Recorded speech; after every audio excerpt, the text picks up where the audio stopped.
What could a child possibly reveal that would bring the monarchy to its knees? Princess Charlotte's heartbreaking confession wasn't whispered in secrecy. It exploded like thunder across the palace walls. This was no ordinary childhood fear or innocent remark.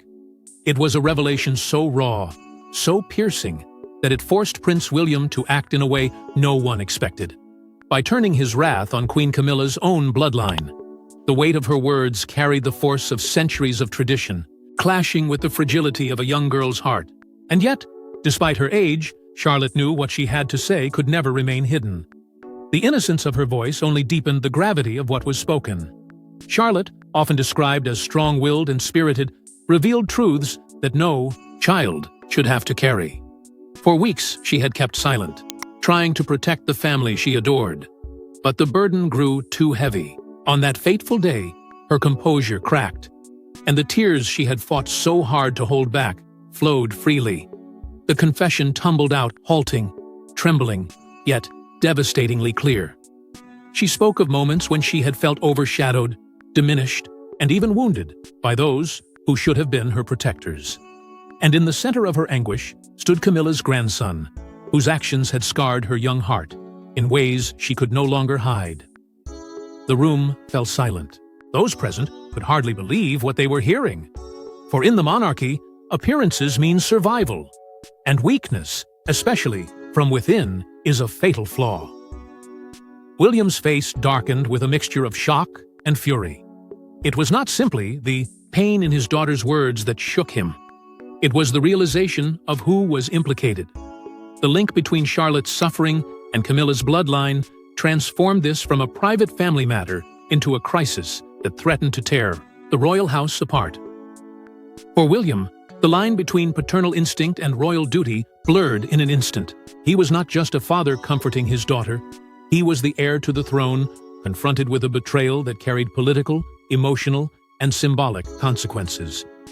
Every second that passed felt like a dagger turning deeper. Should he shield Charlotte in silence, preserving the monarchy's image? Or should he act decisively, even if it meant destroying bonds that had taken decades to build?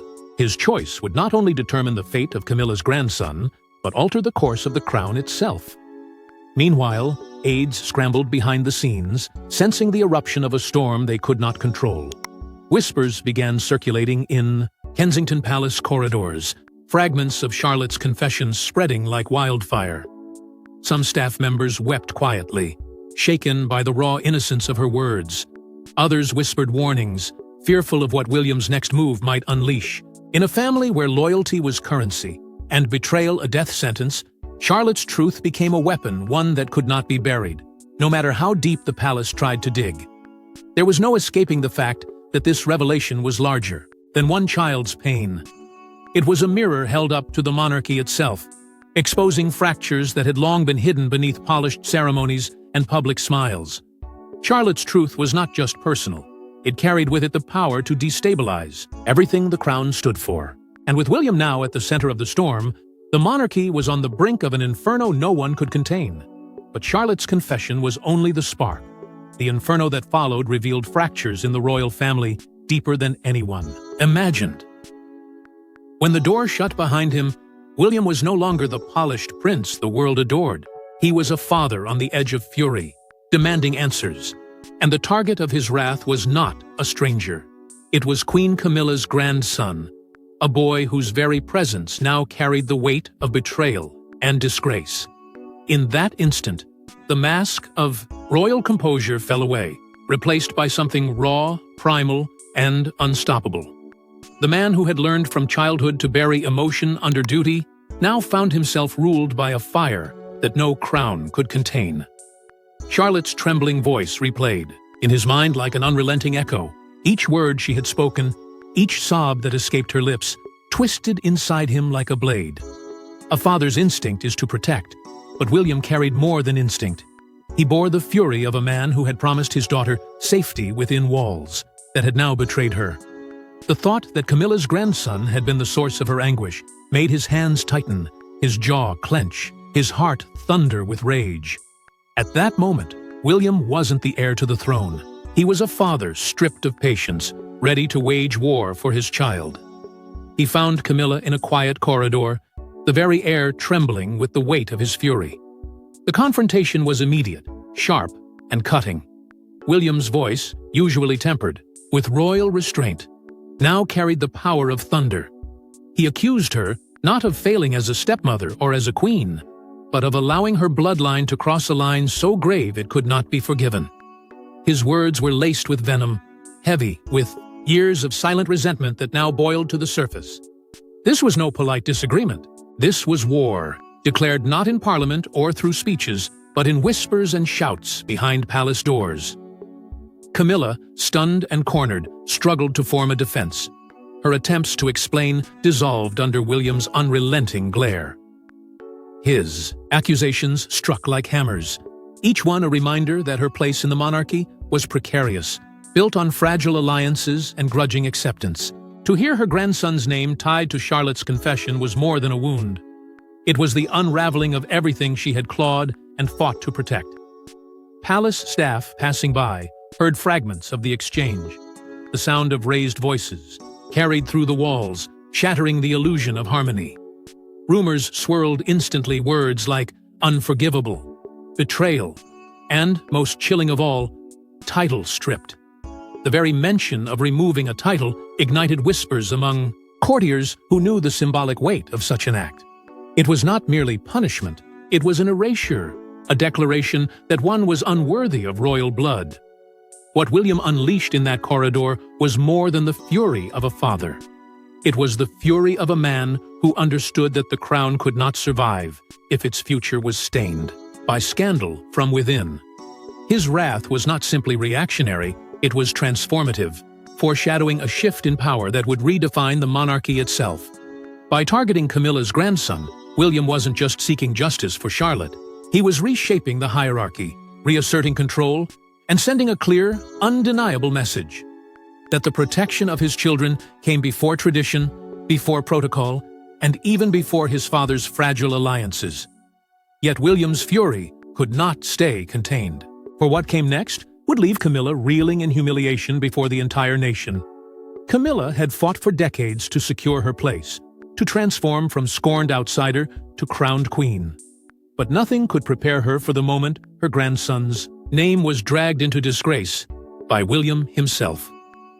Behind palace curtains, she wept not just for her grandson, but for the unraveling of her carefully constructed legacy.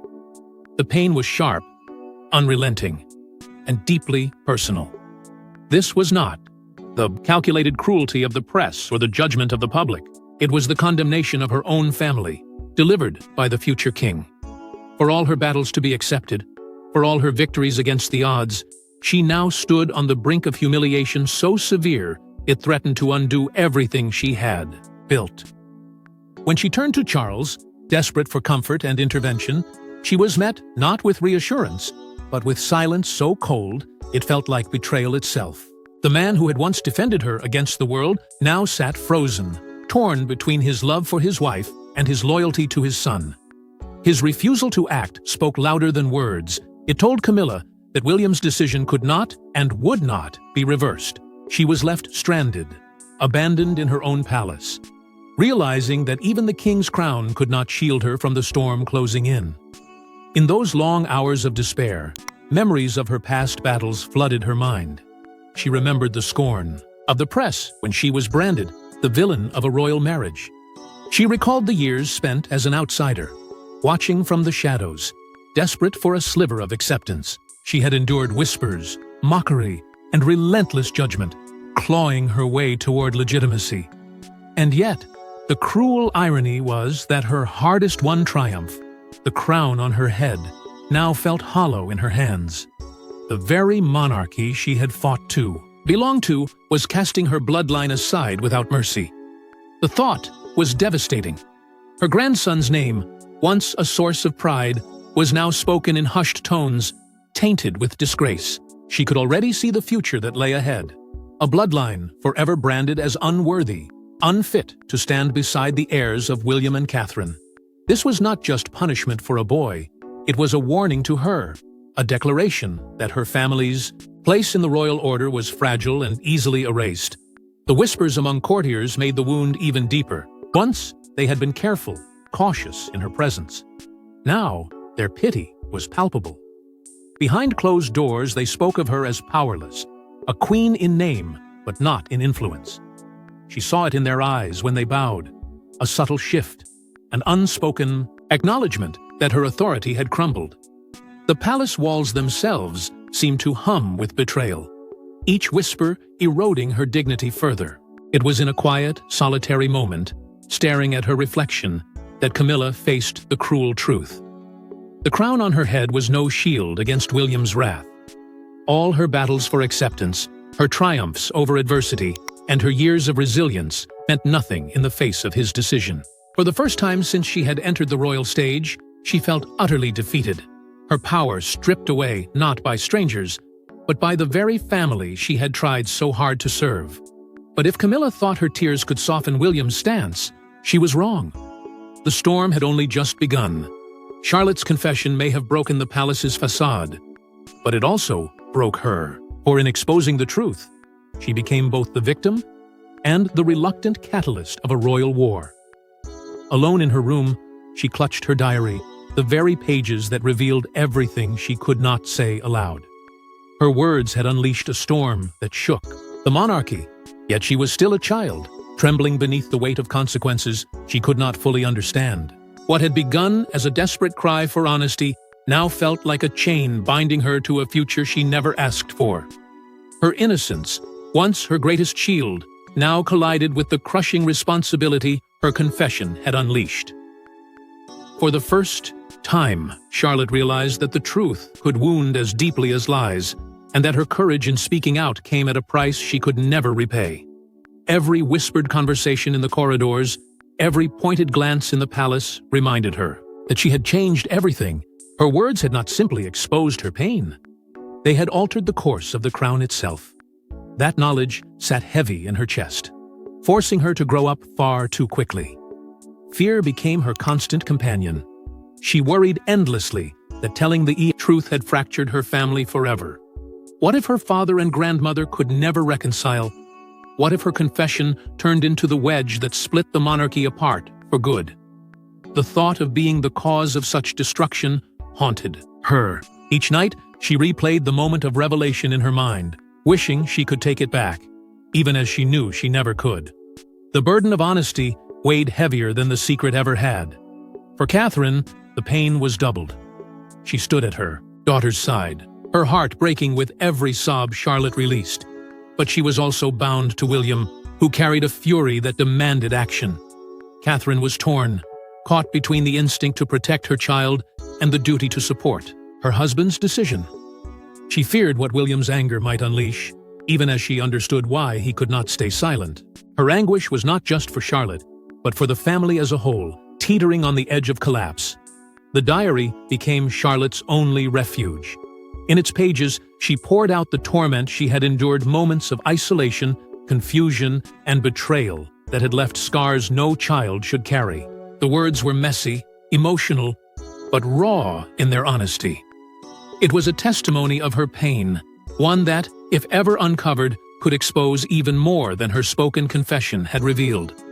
Those fragile pages became a symbol of the storm inside her, a storm she could never escape. Beyond the palace walls, rumors began to leak. Insiders whispered to the media, feeding speculation that something had shattered the royal family from within.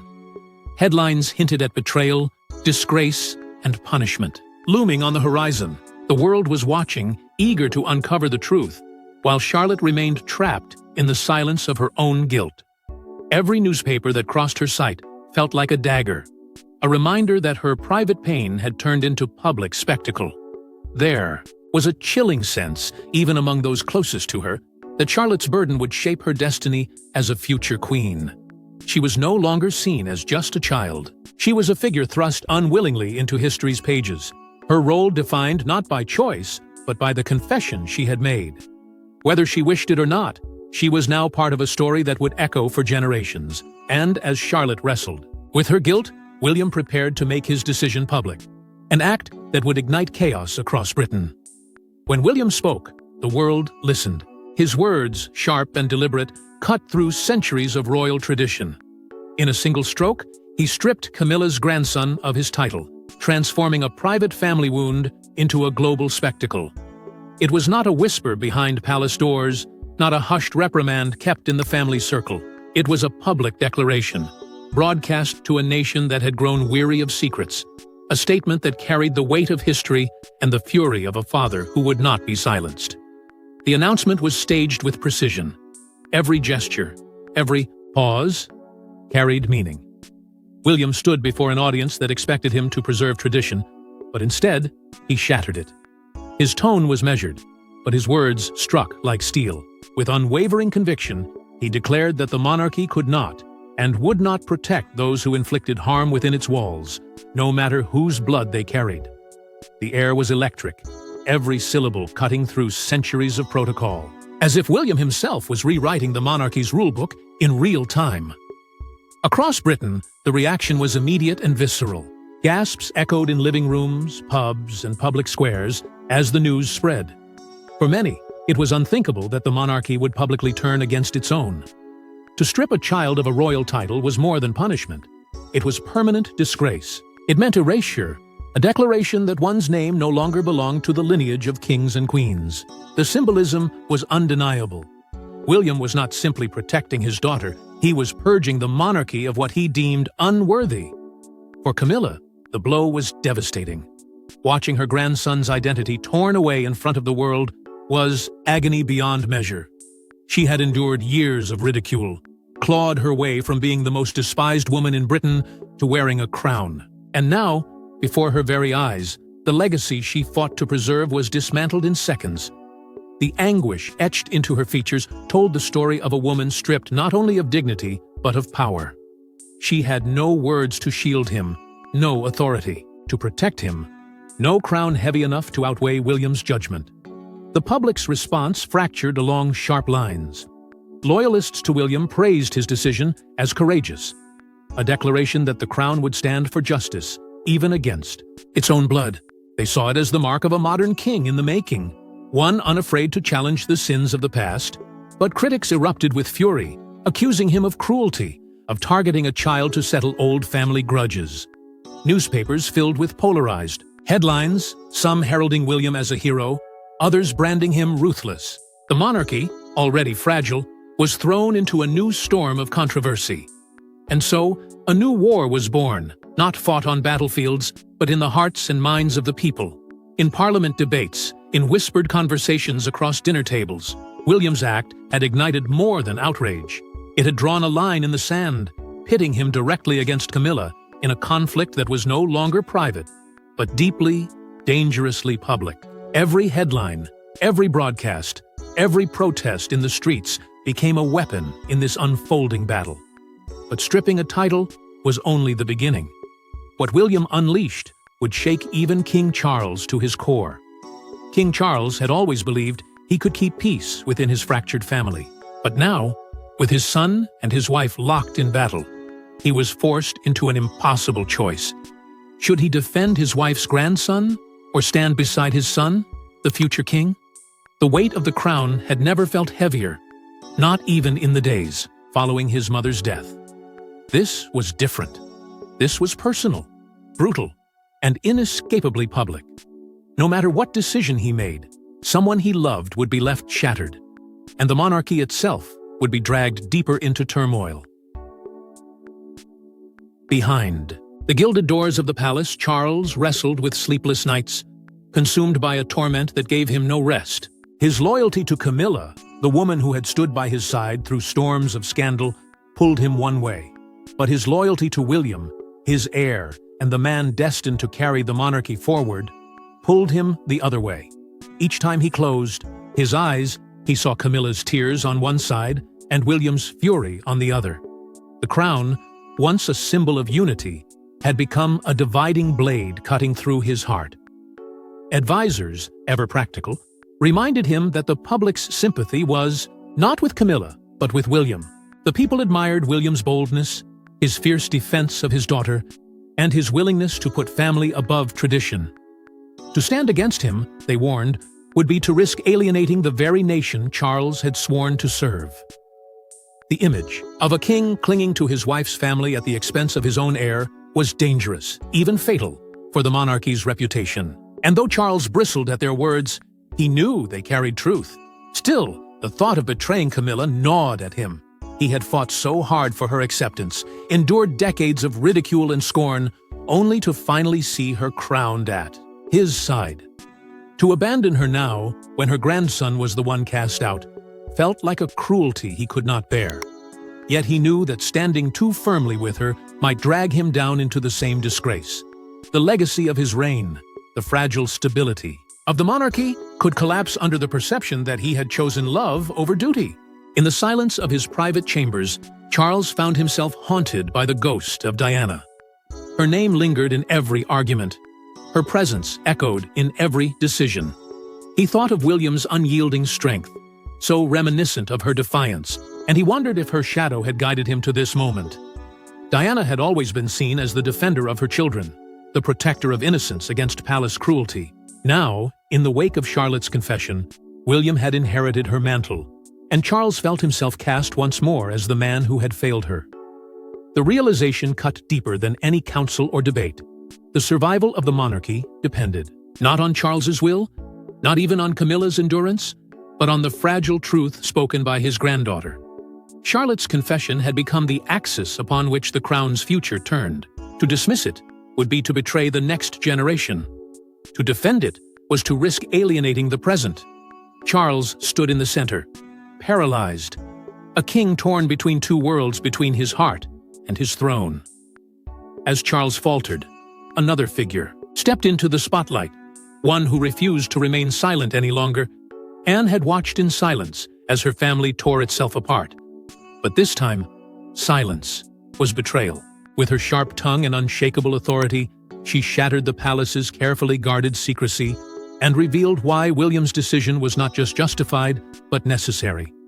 For years, Anne had been the quiet strength of the monarchy.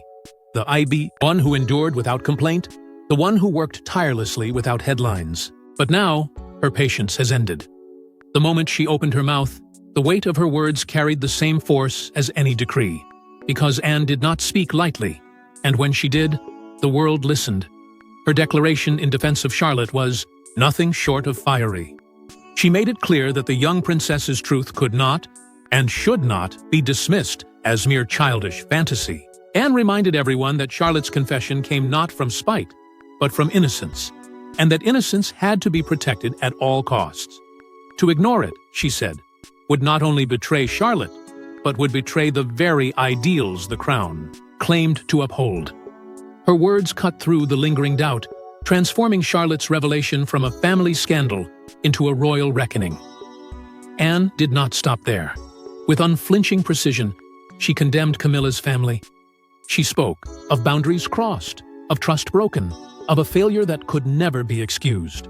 Her voice carried a sternness that left no room for misinterpretation. She drew a line in the sand, declaring that the monarchy could no longer afford to shield those who brought shame upon its future. It was an open indictment of Camilla's bloodline, a statement that their presence had poisoned the palace and endangered the children who were meant to inherit it. Then, as if to seal her message with unshakable gravity, Anne invoked the memory of Queen Elizabeth. She reminded the room of the late Queen's unwavering belief in duty, her commitment to putting the institution above personal desire. Anne warned that Elizabeth would have acted decisively in such a moment, and that the crown's survival demanded the same ruthlessness now.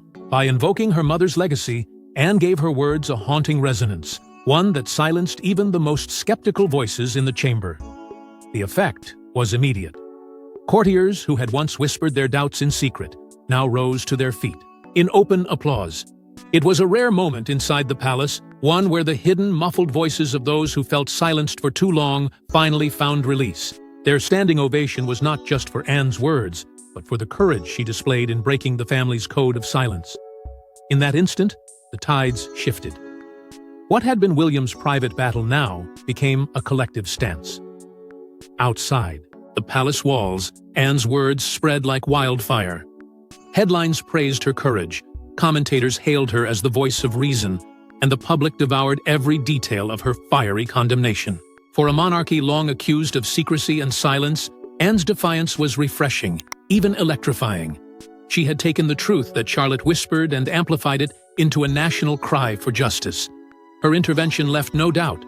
The royal family could not return to silence, not after this. But beneath the applause and the praise, there lingered a darker truth. Anne's intervention did more than defend Charlotte and embolden William. It permanently altered Camilla's standing within the monarchy. With one speech, Anne had dismantled the fragile respect Camilla had fought to earn, leaving her weakened, isolated, and exposed. For Camilla, there would be no easy road back from this humiliation. Anne's voice gave William strength, but it also ensured that Camilla's retaliation would be ruthless. Humiliated and stripped of her power, Camilla plotted her revenge. If William thought he could destroy her grandson without consequence, he underestimated her resolve. The queen who once conquered public scorn would now fight tooth and nail to protect her bloodline. She had weathered ridicule, endured decades of disdain, and risen to the throne in spite of it all. Now, faced with the greatest humiliation of her reign, she vowed not to bow, not to surrender, but to strike back with every weapon at her disposal. In the shadows of the aristocracy, Camilla began convening secret meetings. Allies, old and new, were summoned to quiet drawing rooms where loyalty was tested and debts were called in. She whispered of betrayal, of injustice, of a monarchy twisting itself into something unrecognizable under William's heavy hand. Some listened with sympathy, others with calculation, but all were reminded that Camilla was not a woman to be written off. She painted herself as the wronged queen, a grandmother fighting for a child whose only crime was bearing her blood. Behind closed doors, she pressed Charles to take her side. She pleaded, reasoned, even demanded that he step forward as both king and husband to defend what was theirs. Yet Charles, torn between his son and his wife, offered little more than silence and hesitation.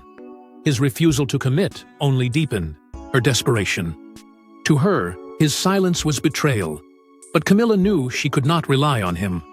If Charles would not fight for her, she would fight alone. Soon, leaks began to drip into the press, carefully planted, deliberately sharpened. Stories emerged portraying William as ruthless, a cold heir willing to crush even a child for the sake of image. The narrative shifted in subtle ways, from a father protecting his daughter to a future king obsessed with power. Tabloids seized on the angle, fueling speculation that William had gone too far, that his decision had crossed a moral line. For the first time since the scandal erupted, Camilla felt the tide begin to shift. Meanwhile, her grandson found himself at the center of a storm he could not escape. Tearfully, he defended himself to those who would listen, but the tabloids hounded him mercilessly. His sorrow only added fuel to Camilla's anger. She saw in his suffering not only the cruelty of William's decree, but the opportunity to rally public sympathy. The image of a child stripped of his birthright was a powerful weapon, and Camilla wielded it with precision. Across the country, protests began to stir.